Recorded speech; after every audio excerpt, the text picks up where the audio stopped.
have about 60 seconds to grab someone's attention, explain your game, and somehow bring it all together and make it look amazing. Sounds hard, right? Well, I just finished working on my trailer for my game, Driftwood Diner, and let me just say, it was a journey.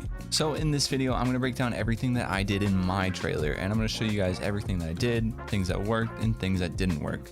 So let's hop into it. Before you can even get started with a trailer, you're gonna need a plan, and that's some sort of script or storyboard, whatever you want it to be. You need a plan for what you're gonna make your trailer about. The way that I did my trailer was basically I told it as a story. I set up the trailer the same way I would set up the gameplay within the day-to-day actions within the game. But I obviously took some creative liberties just to make the story feel a little bit better. So in my trailer, I wanted to show you the process of the game.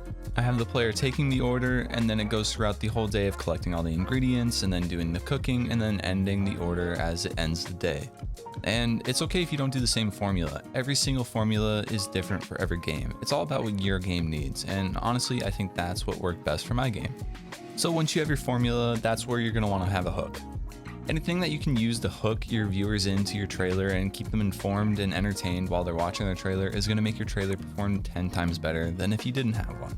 That's just plain marketing. The hook is supposed to grab their attention and make your game look valuable and unique. So if you have a hook for your game or anything in your game that you think is unique, I would suggest going with that and including it in your trailer. After your hook and you're done showing all of your gameplay, make sure to include the call to action at the end. That's one of the most important things about a trailer. You really want to tell the viewer what you want out of them. If you want them to wish list, buy your game, whatever it is, just make sure to include it at the end. Now that we have the formula and what actually is in my trailer set up, let's talk about how I made the trailer. So everything that I put into my game was all in-game footage.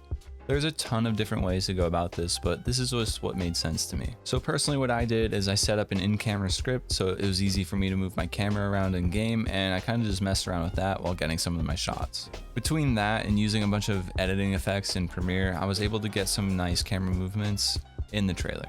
And once I had a bunch of footage actually captured, there was a couple more things I needed before I had a finalized trailer. That's sound effects and music. Now, luckily for me, my fiance actually helped me out and wrote the music to my trailer. She did an amazing job. She actually captured exactly what I wanted, and I know I'm very lucky to have this person in my life, and not everyone has that, but I'm gonna share with you exactly kind of like what I told her and what I wanted. So if you're ever working with another musician, maybe this could help you out. My best case scenario was I found a bunch of music online. I kind of showed her what I want, and she was able to just make up her own rhythms and melodies off the top of her head, and it just worked out perfectly.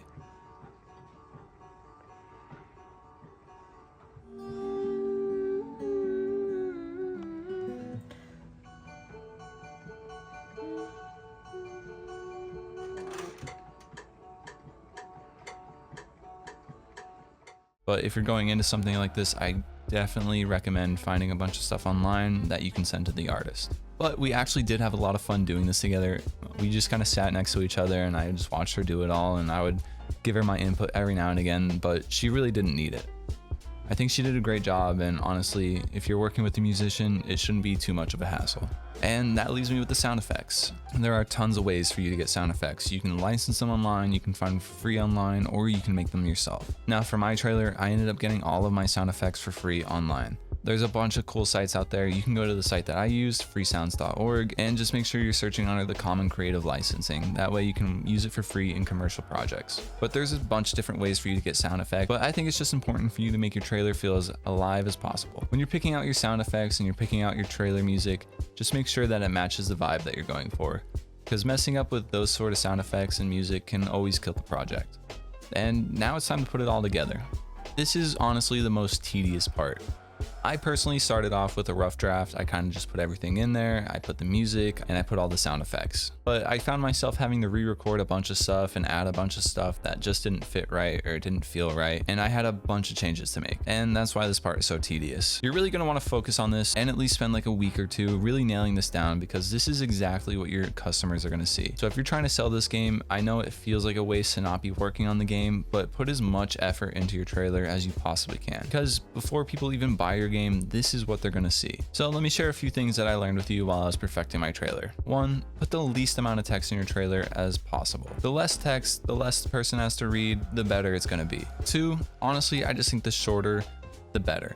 If you're making a game trailer and it's 2 minutes long, I mean, you're probably not going to get somebody to watch to the end of that video, and if they do, they might not be willing to even follow your call to action. So you're just missing out on a lot by making a longer trailer. And 3, just really focus on your pacing. Pacing is one of the most important things when it comes to making a trailer. So as long as you have everything packed down and you focus on your pacing when editing, I think you'll do fine. So if you're making a game and struggling with your trailer, drop a comment below and let us check it out for you. I would love to see what you're working on. And if you guys want to learn more about game dev and see some behind the scenes stuff of what I'm working on, make sure to like the video and subscribe if you can. It really helps me out. Anyway, I'll see you guys in the next one. Peace out.